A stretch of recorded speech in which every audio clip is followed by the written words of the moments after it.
Hi, welcome to Tek Talk. I'm Alan Russell with FCTV, and I'm joined by Joe, a local scientist here from Woods Hole that is also AI enthusiast and expert in your professional and personal life, right? Yeah, it's exciting time for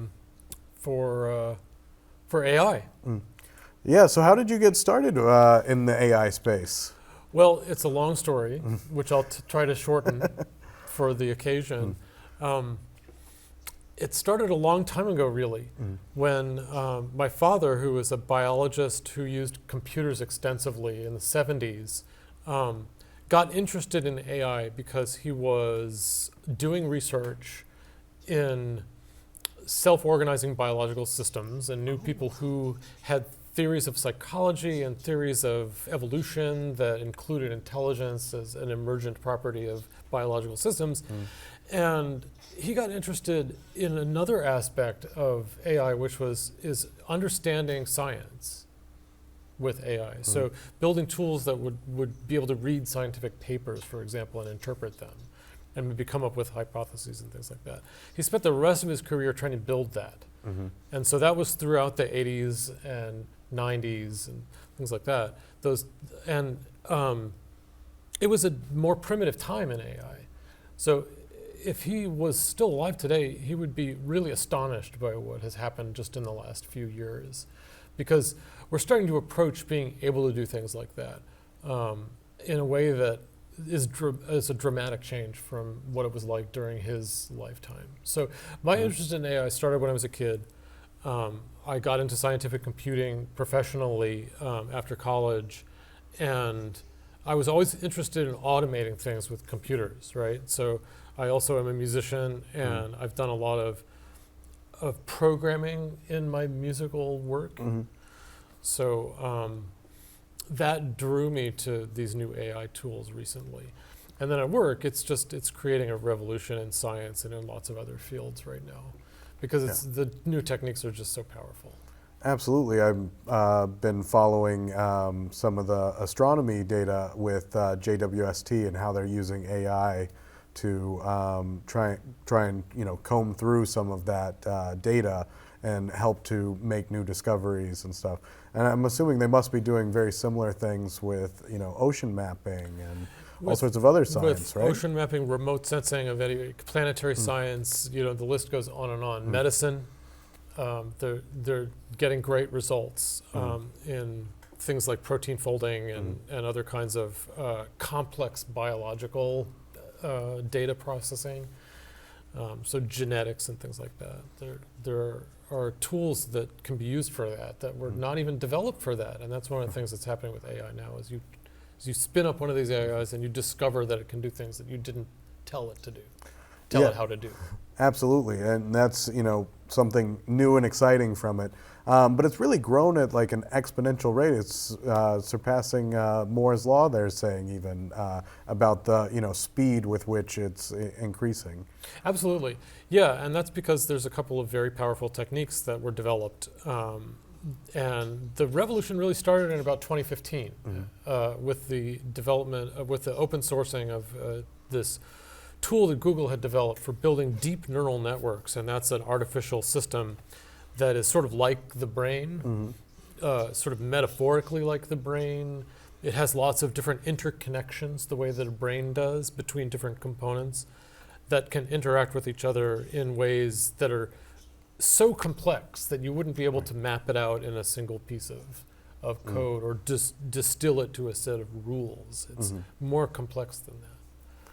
And that certainly led to some issues with, the transparency, and a lot of people, kind of refer to it like a black box sometimes, right? Yeah. But that's, there are ways to, work with the transparency on that in some ways, right? Well, it's actually very challenging to figure out what's going on inside these neural networks. They're hard to observe. They're easy to compute, but they're difficult to observe because of the complexity. There are billions and billions of parameters in some of these models, billions and billions of numbers to comb through, and the connections between them are so dense that it's difficult to know what's going on internally in these systems as they process data. Yeah, absolutely. I remember hearing about ChatGPT, how we interact and live in 3 dimensions, and yet it's able to process and make these connections in so many different dimensions, and all these interconnected web kind of between all the words, and how to make words and create these complex essays and stuff that it's doing. Right, and all it's doing is it's predicting the next word. How likely out of all the words that you could put next, which is the most likely one? Which is remarkable that it can do that. It's basically autocomplete. Yeah. It's just a really, really powerful autocomplete. And that's all they did with it, is they gave it a bunch of text, and they said predict the next, and they knocked out the final word and said predict that word. If it gets it right, they tune it so that it does that kind of thing more often. And now we have ChatGPT 5, about to come out soon as well. And we've already seen since ChatGPT 3 and 4, this massive, upsurge in people adopting it and using it. How do you think this is going to impact our future and our relation with AI, these tools? Yeah, well, I mean, there's really some changes that are coming that are going to be pretty powerful that have to do with interpreting things other than language. So interpreting images, interpreting videos, interpreting other kinds of data streams, and being able to converse in language about them. So, for instance, ChatGPT can summarize a long document, right? Imagine being able to summarize 1 million pictures and being able to chat about them and say, what do you see in these millions of pictures, right? And but I think the impact on society is going to be deep and profound. I mean, it already is profound, but what's going to happen is that AI is going to be integrated into all the tools that we use all the time, because that's going to make us more efficient and productive. So your phone will be able to translate, as you talk on the phone, it'll be able to translate any language to any other language. If you are blind or have low vision, you'll be able to point your phone at something and start asking questions about what am I looking at, what's going on with it, things like that. So there's tremendous potential there. And so people are going to want to have those capabilities in every tool that they use: their cars, their appliances, their phones, of course their computers, but everything that can connect to the internet and connect to a knowledge base, anything that can collect data is going to have AI built into it, because it's going to, again, because it works.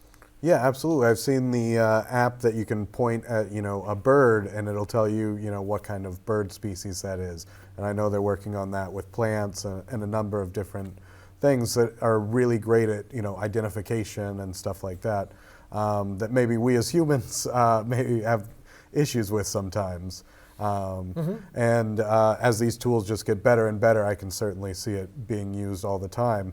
But that also can lead to problems of misinformation and disinformation with some of these tools, right? Yeah, it's absolutely, the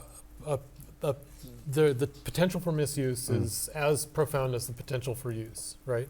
And so there's a lot of things that can be done to mitigate that, but they have to be done, right? And so if somebody is able, these are all, the research is all essentially public. Right. Everybody knows how these techniques work.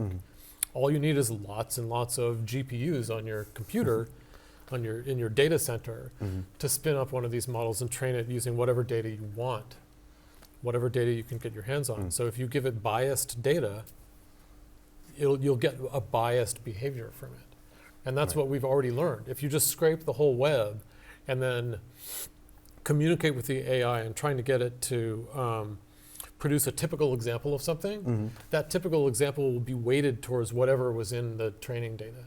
And we know there's bias in society, there's bias in our cultures. Every culture has its biases, right? And those are going to come out in the tools. And it's very hard to kind of get rid of those, because you're not going to be able to go through and look at every piece of data you're giving the AI and say, what is this data like? And do I really want to include it? that house has to be automated because the amount of data is so great. There's hundreds of terabytes of text, which if you know how big a Word document is, that's an awful lot of text are going into these models. And it's not just the stuff that's going into the models, but it's the way that people and organizations are using them as well. I know there was the big scandal with Sports Illustrated, got caught using the AI for some of their articles and publications. And I'm sure that there's some less well-known publishers and stuff out there that are also using AI to kind of fill some of their material. Yeah, and it's interesting to think about how publishers are approaching this, because on the one hand, publishers are saying, don't use our copyrighted data to train your models. And on the other hand, they're using the models to produce stuff that they're publishing. And so one of the big challenges that's going to happen with AI is, especially as data generated by AI, generative AI, becomes more commonplace, is that we're going to need to make sure not to just train AI on its own output, right? We don't want it to just get into a loop where it starts only being able to do what it's capable of doing and can't improve, right? So there's a lot of research into mitigating that problem, and one of the really challenging things is detecting AI-generated content and figuring out whether something's AI-generated or not. The better the AI gets, the harder it is to do that. Yeah, absolutely. And I mean, even in the art world before AI, I mean, it's all about provenance, right? It's, where an artwork comes from and can you trace it back to the, original painter, because I mean, you'd have the fake Rembrandts and stuff like that. And I think AI is allowing, more of that kind of fake artwork to proliferate, and some sort of way to trace it back would be extremely important here. Yeah, I mean, and you have to start thinking hard about what fake means, right? Because, artists use tools, right? And I always use the example of the piano. When the piano was invented, there was a backlash against it among the musical establishment that said, this is not a musical instrument. This is just a machine. You press a key and a note comes out. There's no art to that, right? It's not music. Right? And so, but now we accept that the piano is a musical instrument. We accept that the synthesizer is a musical instrument. And the synthesizer that I'm using may choose notes for me. Maybe I just give it a scale and a rhythm and it chooses the notes for me. And nobody says that's not music. Right? So we have to think about these tools in a new way, and it's very challenging. It challenges us to think, what is it that we're bringing that a machine can't do? Because now the needle has moved on what the machine can do. Absolutely, and I think it also pushes us to think about the edges of what copyright is as well. Like, who owns the work when you work with an AI? Well, yeah, and that's still being litigated.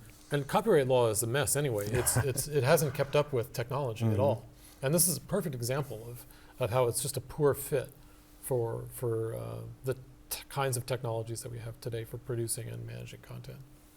Yeah, absolutely. So what are your thoughts on the future of AI and where we're headed?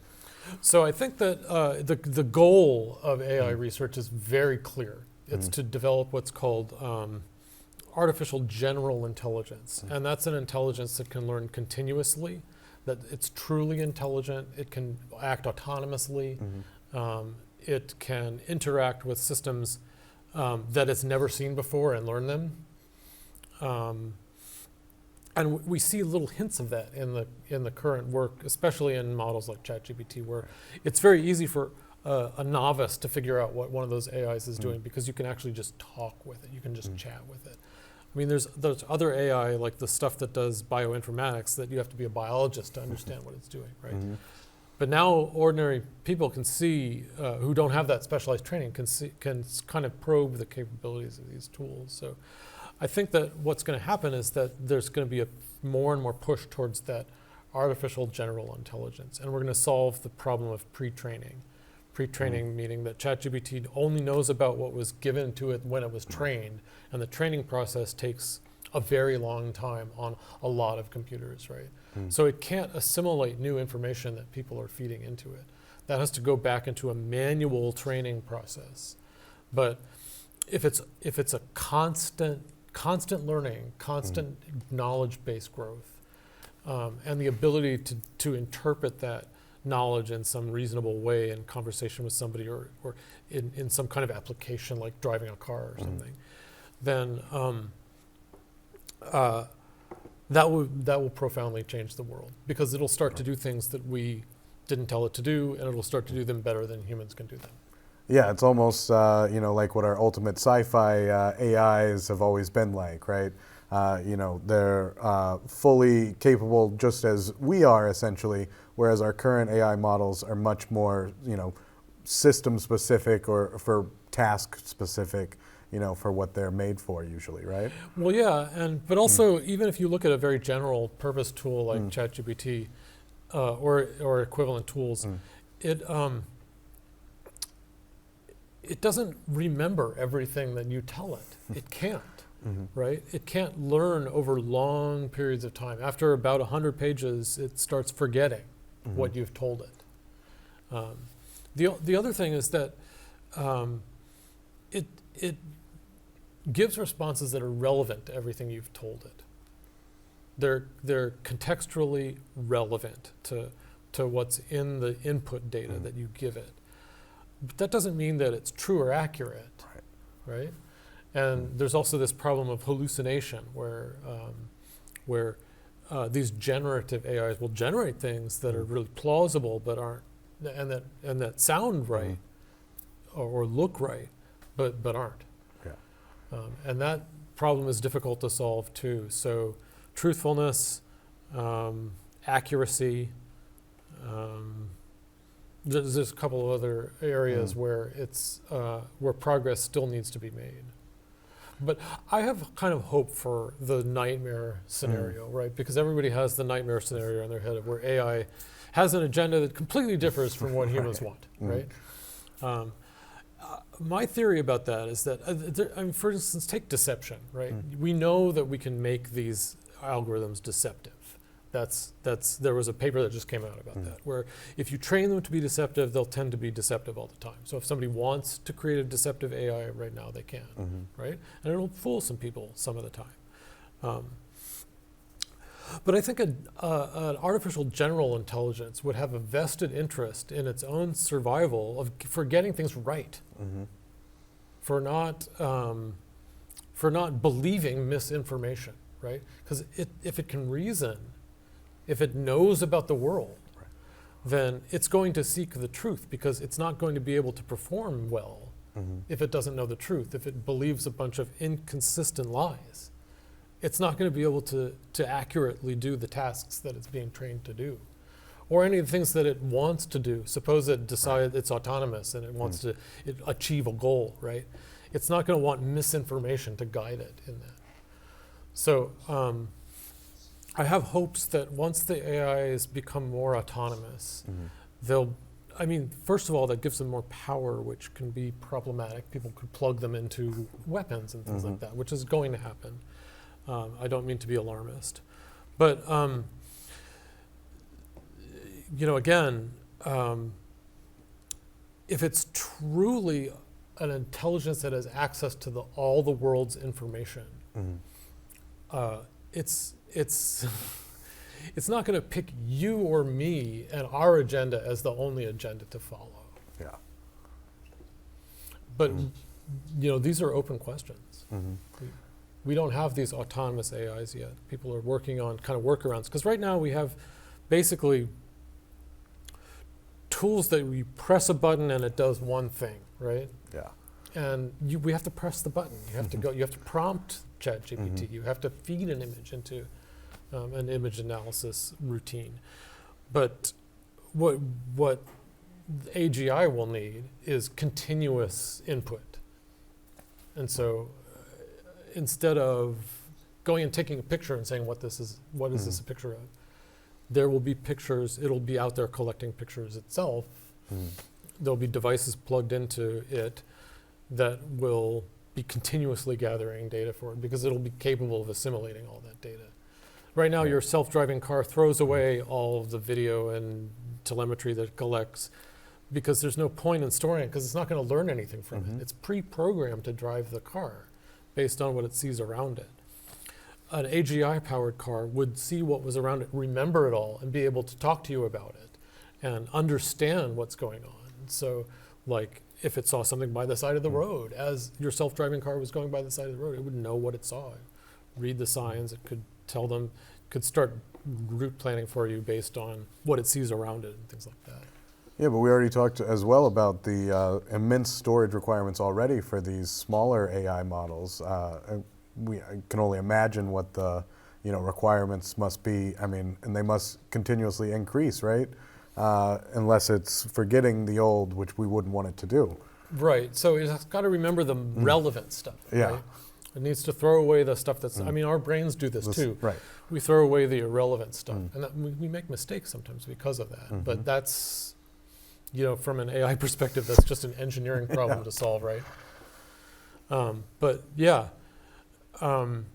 storage is getting cheaper all the time. That trend hasn't stopped. Yeah. So thank you so much for joining us, and this has been Tech Talk. Thank you all for watching. Thanks for having me.